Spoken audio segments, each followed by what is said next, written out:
सास ने बहू को आवाज दी, बहू क्या रही है? बहू कहती है रसोई में हूँ। मांझी तो सास कहती है तो फिर मेरी चाय क्यों अभी तक नहीं आई? कब से पूजा करके बैठी हूँ, ला रही हूँ माँ जी। बहू चाय के साथ भजिया भी ले आई। सास ने कहा तेल का खिलाकर क्या मरोगी? बहू ने कहा ठीक है माँ जी, ले जाती हूँ। सास ने कहा रहने दे, अब बना दिया है तो खा लेती हूँ। सास ने भजिया उठाई और कहा कितनी गंदी भजिया बनाई है तुमने। बहू माँ जी मुझे कपड़े धोने हैं, मैं जाती हूँ। बहू दरवाजे के पास छिपकर खड़ी हो गई। सास भजिया पर टूट पड़ी और पूरी भजिया खत्म कर दी। बहू मुस्कुराई और काम पर लग गई। दोपहर के खाने का वक्त हुआ। सास ने फिर आवाज लगाई कुछ खाने को मिलेगा। बहू ने आवाज नहीं दी। सास फिर चिल्लाई भूखे मारोगी क्या? बहू आई सामने खिचड़ी रख दी। सास गुस्से से ये क्या है, मुझे इसे नहीं खाना, इसे ले जाओ। बहू ने कहा आपको डॉक्टर ने दिन में खिचड़ी खाने को कहा है, खाना तो पड़ेगा ही। सास मुंह बनाते हुए हाँ तू मेरी माँ बन जा। बहू फिर मुस्कुराई और चली गई। आज इनके घर पूजा थी। बहू सुबह 4 बजे से उठ गई। पहले स्नान किया, फिर फूल लाई, माला बनाई, रसोई साफ की, पकवान और भोज बनाया। सुबह के 9 बज गए। अब सास भी उठ चुकी थी। बहू अब पंडित जी के साथ भगवान के वस्त्र तैयार कर रही थी। आज ऑफिस की छुट्टी भी थी, उनके पति भी घर पर थे। पूजा शुरू हुई। सास चिल्लाती बहू ये नहीं है, वो नहीं है। बहू दौड़ी दौड़ी आती और सब करती। अब दोपहर के 3 बज गए थे। आरती की तैयारी चल रही थी। पंडित जी ने सबको आरती के लिए बुलाया और सबके हाथों में थाली दी। जैसे ही बहू ने थाली पकड़ी, थाली हाथों से गिर पड़ी। शायद भोज बनाते हुए बहू के हाथों में तेल लगा था, जिसे वो पोंछना भूल गई थी। सारे लोग तरह तरह की बातें करने लगे। कैसी बहू है, कुछ नहीं आता, एक काम भी ठीक से नहीं कर सकती, ना जाने कैसी बहू उठा लाए। एक आरती की थाली भी संभाल नहीं सकी। उसके पति भी गुस्सा हो गए पर सास चुप रही, कुछ नहीं कहा, बस यही बोल के छोड़ दिया सीख रही है, सब सीख जाएगी धीरे धीरे। अब सबको खाना परोसा जाने लगा। बहू दौड़ दौड़ के खाना देती, फिर पानी लाती। करीब 50 से 60 लोग हो गए थे। इधर 2 नौकर और बहू अकेली, फिर भी वहाँ सारा काम बहुत ही अच्छे तरीके से करती। अब उसकी सास और कुछ आस पड़ोस के लोग खाने पर बैठे। बहू ने खाना परोसना शुरू किया।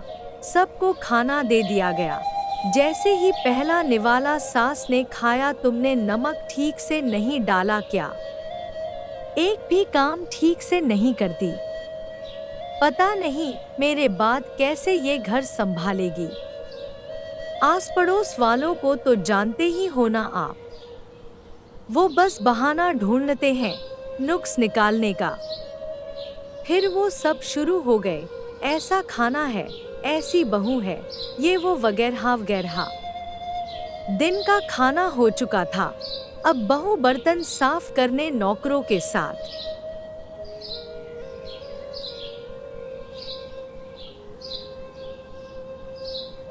लग गई। रात में जगराता का कार्यक्रम रखा गया था। बहू ने भी 1-2 गीत गाने के लिए स्टेज पर चढ़ी।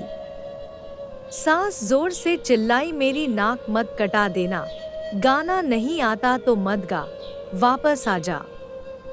बहू मुस्कुराई और गाने लगी। सबने उसके गाने की तारीफ की, पर सास मुंह फुलाते हुए बोली, इससे अच्छा तो मैं गाती थी जवानी में, तुझे तो कुछ भी नहीं आता। बहू मुस्कुराई और चली गई। अब रात का खाना खिलाया जा रहा था। उसके पति के ऑफिस के दोस्त साइड में ही ड्रिंक करने लगे। उसका पति चिल्लाता, थोड़ा बर्फ लाओ, तो सास चिल्लाती, यहाँ दाल नहीं है। फिर चिल्लाता, कोल्ड ड्रिंक नहीं है, पापड़ ले आओ। इधर उधर आखिरी में उसके पति की शराब गिर पड़ी उसके एक दोस्त पर और बोलत टूट गई। पति गुस्से में 2 झापड़ अपनी पत्नी को लगाते हुए कहता है, जाहिल कहीं की, देखकर नहीं कर सकती, तुझे इतना भी काम नहीं आता। सारे लोग देखने लगे। उसकी पत्नी रोते हुए कमरे की तरफ दौड़ी। फिर उसके दोस्तों ने कहा, क्या यार, पूरा मूड खराब कर दिया, यहाँ नहीं बुलाया होता, हम कहीं और पार्टी कर लेते।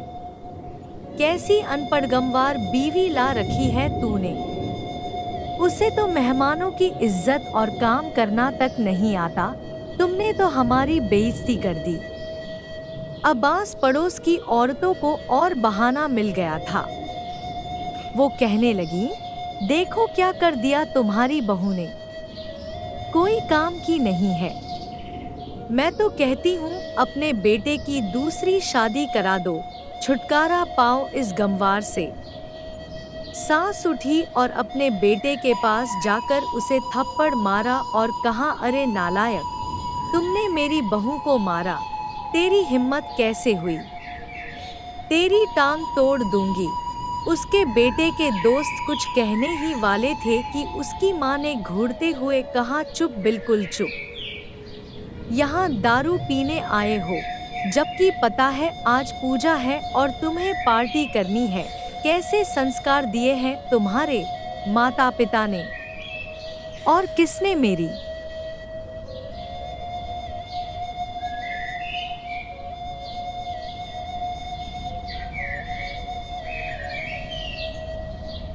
बहू को जाहिल बोला, जरा इधर आओ, चप्पल से मारूंगी अगर मेरी बहू को किसी ने शब्द भी कहा तो। अरे पापी, तूने उस लड़की को बस इसलिए मारा कि तेरी शराब टूट गई। पापी, वो बच्ची सुबह 4 बजे से उठी है, घर का सारा काम कर रही है, ना सुबह से नाश्ता किया ना दिन का खाना खाया, फिर भी हंसते हुए सबकी बातें सुनते हुए, ताने सुनते हुए घर के काम में लगी रही। तेरे यार दोस्तों को वो अच्छी नहीं लगी। जूते से मारूंगी तेरे दोस्तों को जो कभी उन्होंने ऐसा कहा। उसके यार दोस्त चुपके से खिसक लिए। अब सास बहू के कमरे में गई और बहू का हाथ पकड़कर बाहर लाई। सबके सामने कहने लगी, किसने कहा था अपनी बहू को घर से निकाल के दूसरी बहू ले आना, जरा सामने आओ। कोई सामने नहीं आया। फिर सास ने कहा, तुम जानते भी क्या हो इस लड़की के बारे में, ये मेरी माँ भी है, बेटी भी। माँ इसलिए मुझे गलत काम करने पर डांटती है और बेटी इसलिए।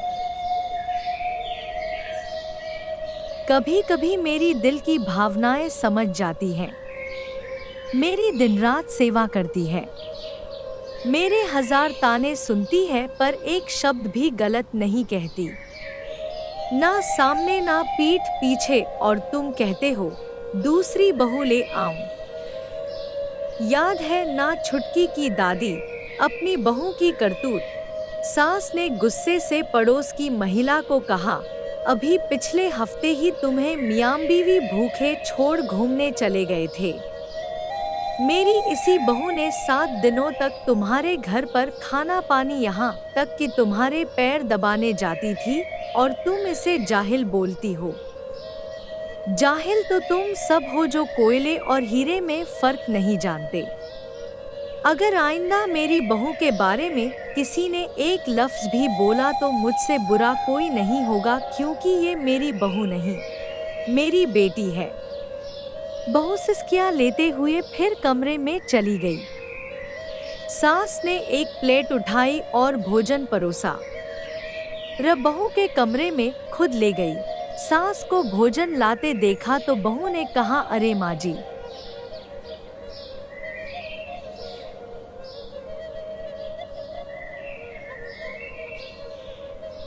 आप क्या कर रही हो, मैं खुद ले लेती। सास ने प्यार से ताना मारते हुए कहा, डर मत, इसमें जहर नहीं है, मार नहीं डालूंगी तुझे। तुझे नई सास चाहिए होगी, पर मुझे अभी भी तू ही मेरे घर की बहू चाहिए। बहू ने अपनी सास को रोते हुए गले से लगा लिया। सास भी रो दी पहली बार और कहा, चल खाना खा ले। फिर मजाक करते हुए कहा, फिर मेरे पैर दबाने चले आना, और ये ख्याल मन में मत लाना कि सास पैर बोलती है, किसी दिन मैं इसका गला दबा दूंगी, क्योंकि कभी मैं भी यही सोचती थी। दोनों खूब हंसने लगती हैं। कुछ रिश्ते बहुत मीठे होते हैं, बस बातें कड़वी होती हैं।